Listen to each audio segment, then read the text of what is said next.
l'ambassadrice, aujourd'hui, on va connaître la programmation de l'Institut français. Mais est-ce qu'il y a c'est-à-dire une stratégie de l'ambassade pour l'élaboration de cette programmation?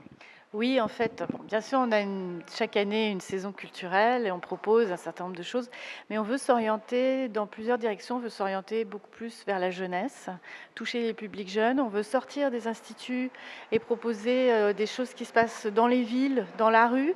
On veut proposer aussi des choses très nouvelles, très modernes, comme les microfolies, qui permettent de visiter tous les musées de France depuis un institut quelque part au Maroc. Aujourd'hui, on va connaître un petit peu la programmation, les grandes lignes de la programmation de cette année 2019-2020. Qu'est-ce qui distingue cette programmation de cette saison culturelle?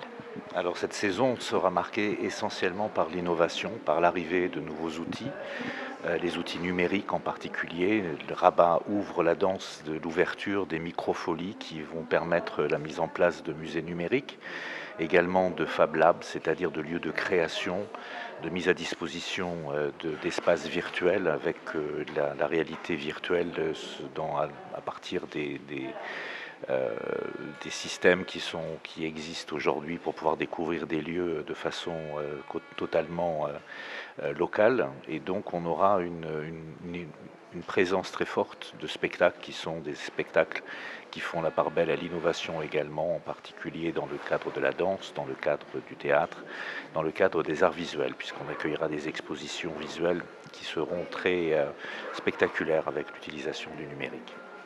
Et pour c'est-à-dire la présence marocaine, est-ce qu'il y a une part de la présence marocaine dans cette programmation?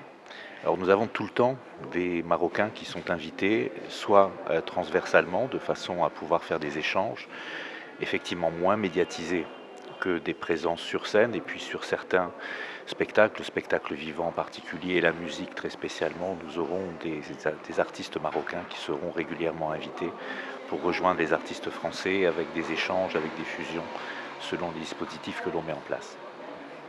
Avant de venir ici à Rabat, vous étiez à Kenitra. Ben, qu'est-ce que ça change pour vous, oui, de venir ici à la capitale et diriger l'Institut français de la capitale?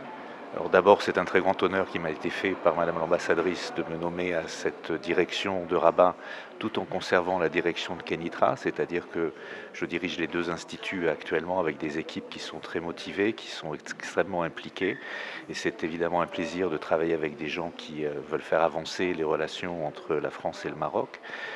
Ça change beaucoup de choses parce qu'évidemment la dimension est très différente.